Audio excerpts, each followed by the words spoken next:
Hello friends, good morning তোমাদের সবাইকে। কেমন আছো তোমরা সবাই? আশা করি সবাই ভালো আছো। আজকে অন্য ধরনের একটা সুন্দর ভিডিও তোমাদের সামনে নিয়ে এসেছি। অনেক দিন ধরে আমার খুব ইচ্ছা ছিল আমি একটা ব্লগ বানাবো, আমার খুব একটা প্রিয় জায়গা ওটা নিয়ে। তো আজকে অনেক দিন পরে আমার সেই ইচ্ছাটা পূরণ হলো।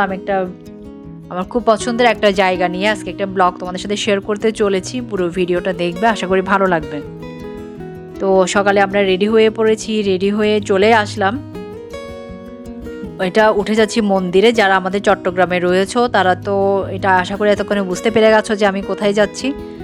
আর যারা বুঝতে পারোনি তারাও একটু পরে বুঝে যাবে যে আমি কোন জায়গায় যেতে চলেছি। এখানে আমি, আমার পরিবারের কয়েকজন রয়েছে, সবাই কিন্তু আসেনি।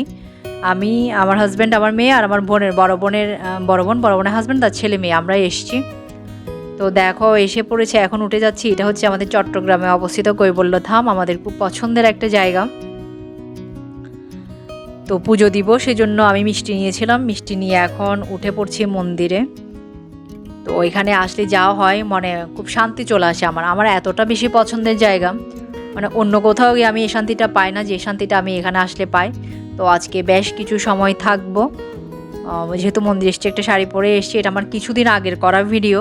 তো ভিডিওটা এত বেশি বড় ছিল যে এটা আমি কিভাবে তোমাদের সাথে শেয়ার করব সেটা মানে এডিট করে উঠতে পারছিলাম না, কারণ নিজে অসুস্থ ছিলাম, পরিবারের কিছু প্রবলেমের কারণে এটা এডিট করা হয়ে উঠছিল না।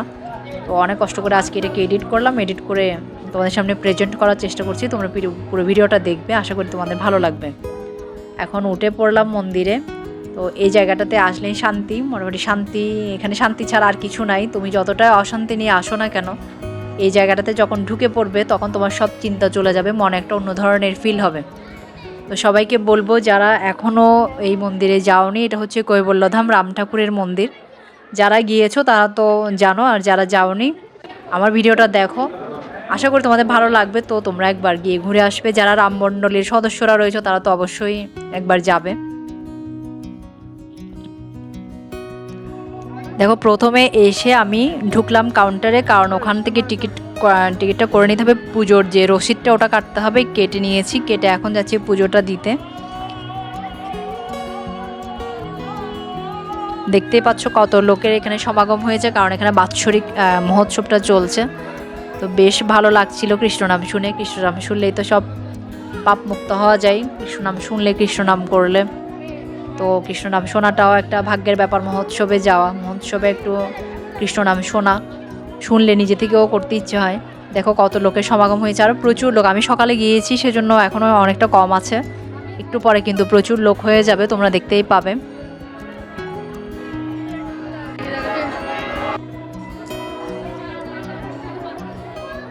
দেখো এখানে সবাই লাইন ধরে আছে, কারণ সবাই প্রণাম করতে যাচ্ছে। আমি এখনও লাইনে দাঁড়াইনি, কারণ আমি আমার পুজোটা এখনও দিয়ে আসিনি। তো যখন এখানে আসলাম, আমাদের বড় মেয়ে বলছে যে মানে ওর বাবা পুজোটা দিতে গেছে ওখানে পুজোর ঘরে। তো বলছে তুমি আর যেও না, আমি বাবাকে দিয়ে আসি। তো ও গেল। দেখতেই পাচ্ছ এখানে পুজোর আয়োজন হচ্ছে, নৈবেদ্য করা হচ্ছে।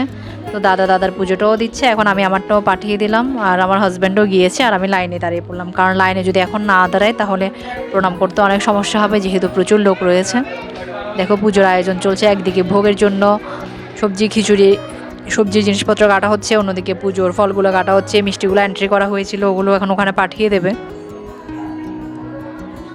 তো আমাদের কৈবল্যধামে পুজো দিতে গেলে কিন্তু একটু তাড়াতাড়ি যেতে হয়, কারণ এখানে 12টার আগে পুজো ভোগ সব কমপ্লিট হয়ে যায়। সেই জন্য আমরাও সকালেই গিয়েছি। এখন দেখো লাইনে দাঁড়িয়ে পড়েছি প্রণাম করার জন্য।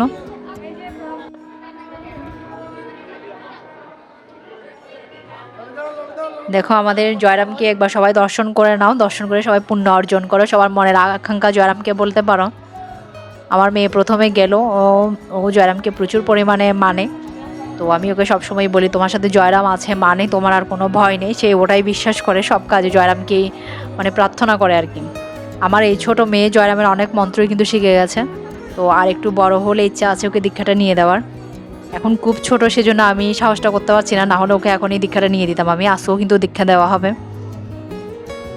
তো প্রণাম করে নিয়েছে, আর আমি ওকে বললাম যে ওর বাবার কাছে চলে যেতে, কারণ এখানে প্রচুর লোকের ভিড়। আমি যেহেতু প্রণাম করব, তো হারিয়ে যাওয়ার একটা সম্ভাবনা আছে, অনেক লোক।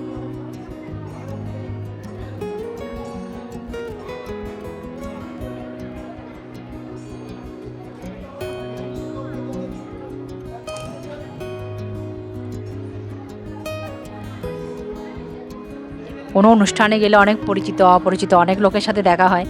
এখন যখন আমি ক্যামেরা করছিলাম তখন আমি অনেক লোককে দেখিনি, এখন দেখি লাইনের পিছনে আমরা যে লাইনে দাঁড়িয়েছি ওখানেও অনেক পরিচিত লোক, যেটা আমি ভিডিওতে দেখতে পাচ্ছি, কিন্তু সামনাসামনি ওই দিন আমার দেখা হয়নি। এখানে যে আমাদের পরিচিত লোক আছে ওটাও আমি ওই দিন খুঁজে পাইনি, কিন্তু এখন যে ভিডিওটা আমি ভয়েস ওভার করছি দেখছি যে অনেক পরিচিত লোক ওখানে রয়ে গেছে, যাদেরকে আমি কিন্তু সরাসরি দেখিনি। যাই হোক, গেলে ভালো লাগে, মন্দিরে গেলে আর কোনো অনুষ্ঠানে গেলে অনেক লোকের সাথে দেখা হয়। এমনও লোক আছে যাদের সাথে অনেক দিন অনেক বছর দেখা হচ্ছে না, তো কোনো অনুষ্ঠানে গেলে ওদের সাথে দেখা হয়, বেশ ভালোই লাগে। আশীর্বাদ নিয়েছিলাম আর আমি সেগুলো ব্যাগে ঢুকিয়ে নিচ্ছি, কারণ আমার মা বোন ওরা যায়নি, ওদের জন্য একটু আশীর্বাদ নিয়ে আসবো, কারণ পুরো পূজাটা শেষ হওয়া পর্যন্ত থাকতে পারবো নাকি এখনও জানি না। বাচ্চারা যেহেতু রয়েছে তো এখানে একটু ওরা ঝামেলা করে, খিদে লাগলে ঝামেলা করবে, তার জন্য পুরো পূজা পর্যন্ত থাকতে পারবো নাকি জানি না। তাই যে আশীর্বাদটা নিলাম ওটাই আমি ব্যাগে নিয়ে নিয়েছি বাসার জন্য।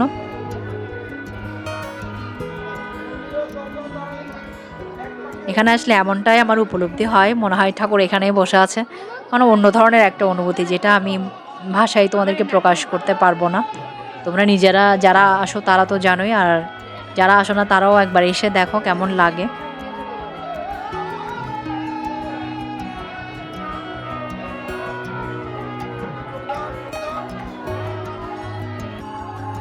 আমি যখনই সময় পাই তখনই চেষ্টা করি একবার মন্দিরে আসার জন্য। আমার বাসা থেকে বেশি দূরও নয়, আবার খুব একটা কাছেও নয়, ট্যাক্সি নিয়ে আসতে হয়। বাসেও আসা যায়, কিন্তু আমি কখনো বাসে আসিনি, আমি সবসময় ট্যাক্সিতেই আসি। খুব সুন্দর মহোৎসব হচ্ছে, তোমরা সবাই দর্শন করো, সবার পুণ্য অর্জন হয়ে যাক।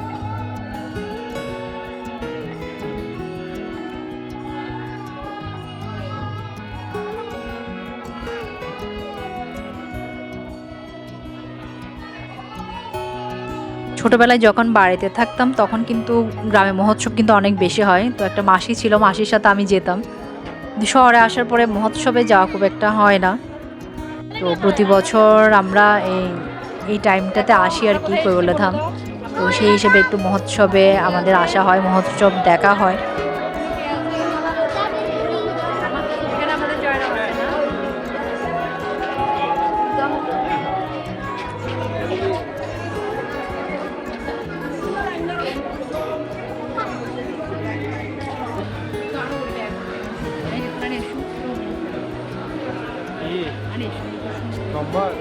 এরপর সবার প্রণাম করা শেষ হয়ে যখন গেল তখন আমরা বাতি জ্বালাতে এসেছি। আর বিল্লশক্তি এখন যে জায়গাটা আমি তোমাদেরকে দেখাবো, ওটাতে কিন্তু প্রথম দিকে আমি যখন আসতাম তখন ওই জায়গাতে ঢোকার মানে ব্যবস্থা ছিল না, ওটা গেট লক করা থাকতো।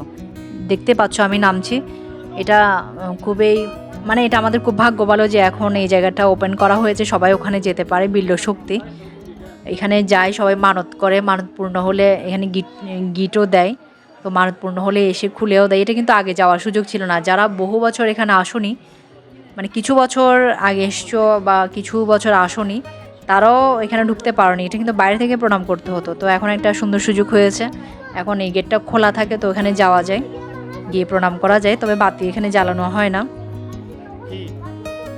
তো আমি যখন ওখানে দাঁড়িয়েছিলাম দিদিরা আগে চলে এসেছিলো, ওরা বাতি জ্বালিয়ে নিয়েছে, বাতি জ্বালিয়ে প্রণাম করে নিচ্ছে, আমার কিন্তু এখনও বাতি জ্বালানো হয়নি, তো আমি আগে প্রণামটা সেরে নিচ্ছি, সেরে গিয়ে উপরে বাতি জ্বালাবো। আমার মেয়ে হাতে একটু ব্যথা পেয়েছে, দেখো কান্না করছে, ও যেখানে যায় ওখানেই পড়ে যায়, ওখানে ব্যথা পায়, ওখানে আমি একটা মহা ঝামেলায় আছি। স্কুলে গেলে ওখানেও পড়ে যাই, কোথাও ঘুরতে গেলে এখানেও পড়ে যাই, মানে নিজের ব্যালেন্সটা সে নিজে ঠিক করে করতে পারে না। এমনও হয় নাচের ক্লাসে গিয়ে নাচ করছে, ওখানে পড়ে যাচ্ছে, মানে ওকে নিয়ে আমি একটা মহা বিপদে আছি।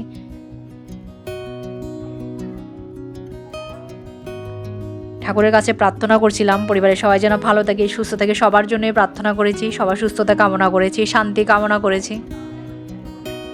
দেখতে পাচ্ছ এখানে ধূপকাঠির প্যাকেট দিয়ে দিয়ে গিট্টু দেওয়া হয়েছে, এগুলো সব মানুষই করেছে, ওরা যারা মানুষ করে ওরা এভাবে গিট্টু দিয়ে যায়, যখন মানতটা পূর্ণ হয় তখন এসে এটা আবার পুজো দিয়ে খুলে নেয়।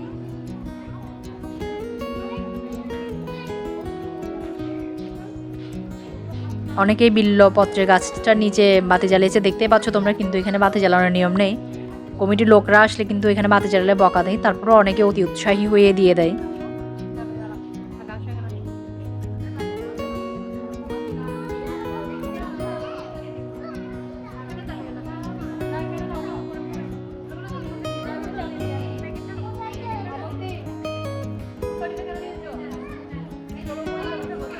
তো আমি যে মোমবাতিগুলো নিয়েছিলাম এগুলো দিদির ব্যাগেই ছিল, এখন এগুলো আমি নিয়ে নিচ্ছি, নিয়ে উপরে উঠে যাব। নির্দিষ্ট জায়গা আছে, ওখানেই জ্বালাবো।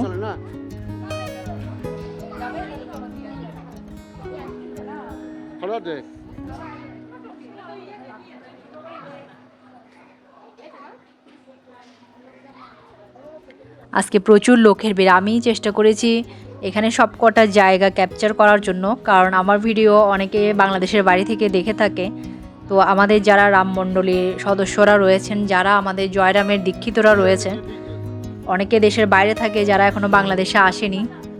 ওনাদেরও হয়তো ইচ্ছা আছে যে একবার কৈবল্যধাম, চট্টগ্রামের কৈবল্যধাম দর্শন করার। তো আশা করছি আমার ভিডিওর মাধ্যমে সবার দর্শন হয়ে যাবে, সবাই দর্শন করে নেবে। আর কখনো সুযোগ থাকলে অবশ্যই আসবে এখানে, সবার আমন্ত্রণ রইল আসার জন্য।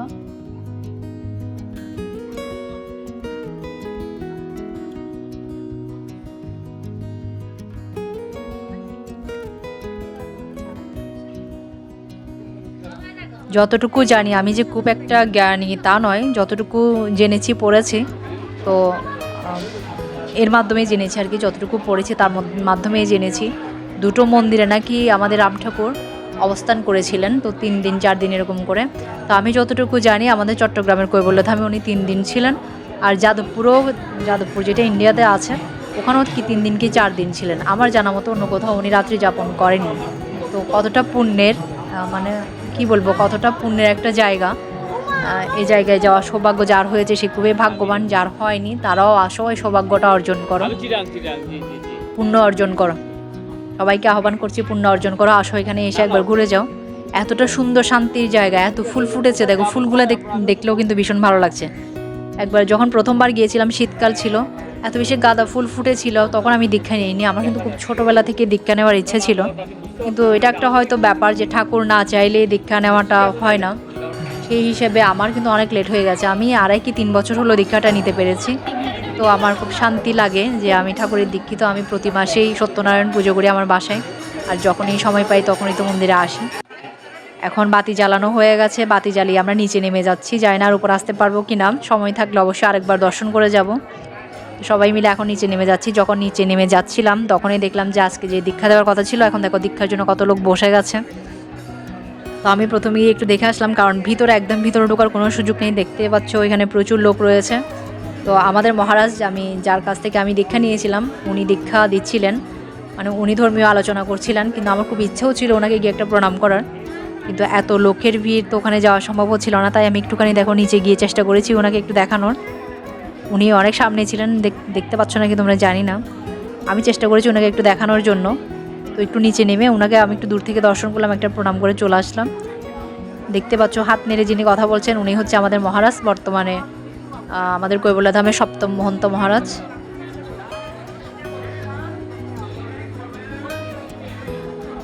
আমি জুম করে চেষ্টা করছিলাম তোমাদেরকে একটু দেখানোর জন্য, তো একদম সামনে যাওয়া সম্ভব হয়নি, যতটুকু পেরেছি চেষ্টা করেছি ক্যাপচার করার জন্য। তো আমি উঠে এসে আমার মেয়েকে আর আমার বোনের ছেলেকে পাঠালাম, বললাম যে তোরা একটু গিয়ে মহারাজকে দেখে আয়, কারণ আমার বোনের ছেলেও কিন্তু ওনার কাছ থেকে দীক্ষা নিয়েছে। আমি, আমার বোনের ছেলে আর বোনের মেয়ে, আমরা 3 জন একসাথেই নিয়েছিলাম। তো ওরা খুব ছোট বয়সে নিয়েছে, ওদের ভীষণ সৌভাগ্য, ওরা যে খুব ছোট বয়স থেকে ঠাকুরের নামটা পেয়েছে। এই দেখো ওরা উঠছে, এখন যাচ্ছে ওখানে। আচ্ছা, ওরা ওখান থেকে উঠে চলে এসছে, ওরা গিয়েছিল এখন চলে এসছে। তো বললাম যে অনেক লোকের সাথে দেখা হয়, এখানে দেখো আরেকজন পরিচিতর সাথে দেখা হয়ে গেল। ওনার মেয়েও দীক্ষা নিচ্ছে, তো উনি বাইরে দাঁড়িয়েছিলেন। ওনাদের দীক্ষা আগে হয়ে গেছে, এখন ওনার মেয়ে এবার নিচ্ছে। এই যখন ওনাদের সাথে গল্প করলাম, গল্প করে আমরা নিচে নেমে চলে আসছি এখন।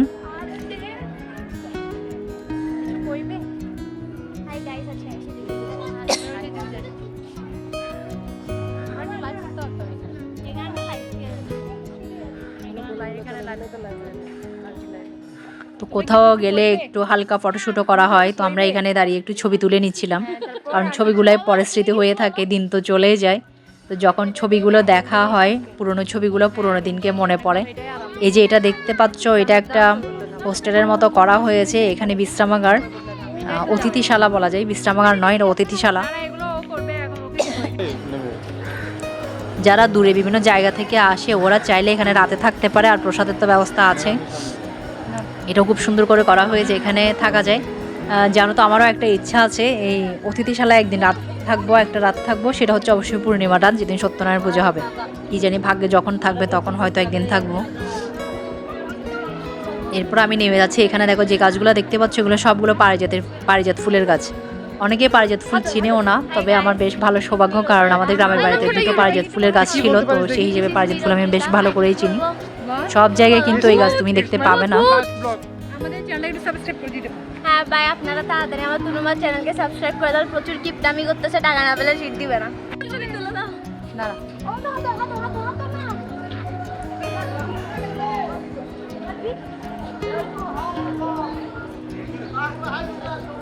যেটা বলছিলাম পারিজাত ফুল, এটাকে স্বর্গের ফুল বলা হয়। যারা আমাদের সনাতনী ফ্রেন্ডসরা রয়েছে তারা তো জানোই স্বর্গের ফুলকে পারিজাত বলে। তো এই পারিজাত ফুল কিন্তু অ্যাভেলেবেল নয়, সব জায়গায় কিন্তু দেখবে না। কিন্তু যদি আমাদের কৈবল্যধামে আসো, প্রচুর গাছ রয়েছে, শীতকালে প্রচুর ফুল ফুটে, মানে এত যে সুন্দর লাগে এগুলো কি বলবো আমি। এই তো সামনে শীত পড়ে গেছে, আসো সবাই আসো, একবার দেখে যাও। আসলেই বুঝতে পারবে কেমন পারিজাত ফুলটা এতটাই সুন্দর, মানে দেখলে তোমার নজর মন সব কেড়ে নেবে। তো এখানেও দাঁড়িয়ে দাঁড়িয়ে আমরা একটা ফটোশ্যুট করছিলাম। বাকিরা বিভিন্ন যে যার যার মতো ঘুরছে এখানে, কতক্ষণ বাচ্চারা আমার সাথে, তো কতক্ষণ অন্যদের সাথে। তো সবাই সবার মতো করে ঘুরছে, এনজয় করছে। এটা একটা অনেক বড় বট গাছ। তো শুনেছিলাম এখানে বসে ঠাকুর নাকি সাধনা করেছিলেন, শুনেছি। দেখার সৌভাগ্য হয়নি, কারণ এগুলো বহু বহু বছর আগের কথা। তো এখানেও অনেকে মানত করে, মানত পূর্ণ হলে এসে পুজো দিয়ে যায়। তো এখানে একটু প্রণাম করতে যাব, এখনও যাওয়া হয়নি। এর আগে দেখো, এগুলো হচ্ছে সবগুলো আমাদের মহারাজ যারা দেহত্যাগ করেছেন, তো ওনাদের সমাধি মন্দিরগুলো রয়েছে। আর এখন যেটা দেখতে পাচ্ছ, এটাকে গয়াঘর বলে। এখানে আমাদের রাম ঠাকুরের পায়ের ছাপ রয়েছে, পায়ের চিহ্নটা এখানে গেলেই দেখতে পাবে। তো এখানে বিভিন্ন ধরনের আমাদের যে কাজগুলো হয়, পারলৌকিক কাজ, শ্রাদ্ধের কাজ, সেগুলো এখানে হয়। ক্রিয়া শ্রাদ্ধের কাজগুলো এখানে করা হয়। তো এখানেও করতে পারাটাও ভীষণ ভাগ্যের ব্যাপার, পুণ্যের একটা কাজ। এরপর এখন যেটা দেখতে পাচ্ছ, এটাও একটা মহন্ত মহারাজের সমাধি, ষষ্ঠ মহন্ত মহারাজ, যিনি দেহত্যাগ করেছিলেন কিছুদিন আগে। তো ওনার সমাধিটা এখানে রয়েছে। আমার বোনরা যেহেতু ওনার শিষ্য, তো ওরা একটু গিয়ে প্রণাম করে নিল, আমিও প্রণাম করে নিয়েছি। এটা হচ্ছে ওনার নতুন সমাধি।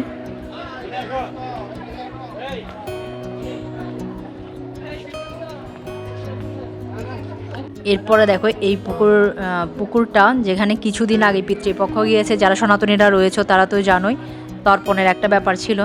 তো ওই সময়টাতে এখানে প্রচুর প্রচুর লোকের সমাগম হতো, মানে জায়গা দেওয়ার মতো জায়গা থাকতো না ওখানে, এত লোককে জায়গা দেবে এরকম জায়গাও থাকতো না। এত বড় একটা পুকুর, প্রচুর লোক হয়, কিন্তু সবাই আসে এখানে তর্পণ করার জন্য। তো বেশ ভালো লাগে, তখনের সময়টাও বেশ ভালো লাগে। তো এখানে আমরা বেশ কিছু সময় থেকেছি। প্রচণ্ড রোদ, তোমরা নিশ্চয়ই দেখতে পাচ্ছ। প্রচণ্ড রোদের মধ্যেও একটা ঠান্ডা হাওয়া, মানে ঠান্ডা একটা অনুভূতি। তো সবাই আস্তে আস্তে নামছে, আমরা একটু পুকুরে নেমেছি, পুকুরের জল একটু মাথায় দিয়েছি। অনেকক্ষণ টাইম আমরা এখানে থেকেছি, মানে এতটা আরাম লাগছিল। এখানেও প্রচুর ফুল গাছ রয়েছে, দেখো অনেকে স্নান করছে এখন। আমরা এখানে অনেকক্ষণ থেকেছি, ছায়াতে গিয়ে বসেছে, ছায়াও আছে, রোদের মাঝে আবার ছায়াও আছে। তো সবাই দেখছো, সবাই দর্শনার্থীরা পুণ্যার্থীরা গিয়ে ওখান থেকে একটু জল দিয়ে মাথায় দিচ্ছে, আমরাও দিয়েছি।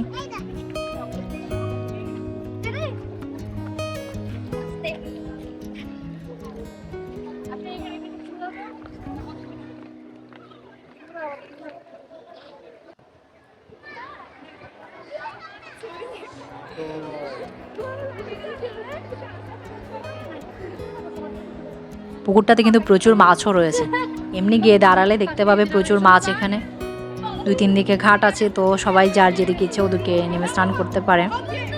দেখো কত ফুল ফুটে আছে ওখানে, মানে সবুজে ভরা একটা জায়গা, যেটা ভীষণ নজর কাড়ে। প্রচুর ফুল গাছ রয়েছে এখানে, জায়গাটাও বিশাল বড়, ঘুরে তুমি শেষ করতে পারবে না। সময় নিয়ে আসতে হবে, ঘুরতে চাইলে টাইম নিয়ে আসতে হবে। আর প্রচুর ফুল গাছ, শান্তির একটা জায়গা, আর কিছু বলার নাই, শান্তির একটা জায়গা।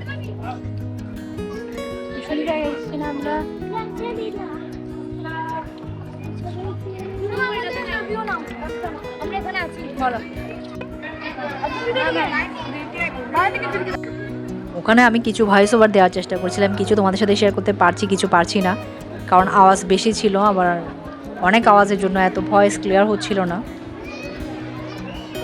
তাই পরে আবার কতগুলো ভয়েস ওভার করতে হচ্ছে আমাকে।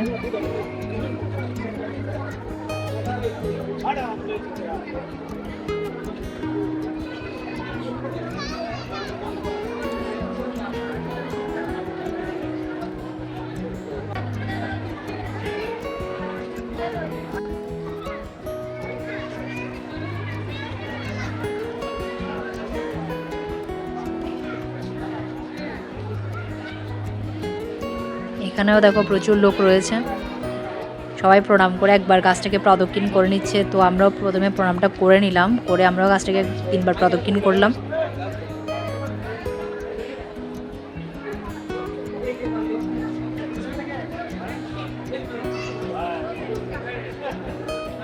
দেখতে পাচ্ছ কত কাপড় দিয়ে দিয়ে এখানে রেখেছে, এগুলো সব মানতি কাপড়, যাদের মানত পূর্ণ হয় ওরা এসে দিয়ে যায়।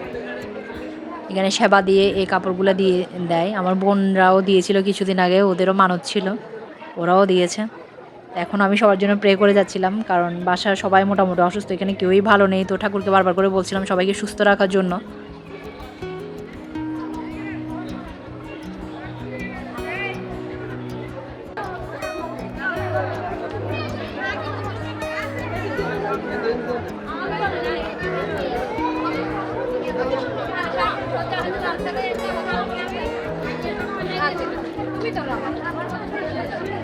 তো এবার দেখো আমরা বেরিয়ে পড়বো, জল পিপাসা পেয়েছে কারণ আমরা প্রচুর হেঁটেছি, জায়গাটা কিন্তু বিশাল বড়, তো হাঁটতেও টাইম লাগে আর প্রচুর রোদ দেখতেই পাচ্ছ তোমরা। তো জল পিপাসা পেয়েছে, জল যেগুলো আমরা নিয়ে এসেছিলাম ওগুলো শেষ হয়ে গেছে। তো এখানে কিছু স্বেচ্ছাসেবীরা মন্দিরেরই লোক, ওনারা জল দিচ্ছিলেন গ্লাসে করে।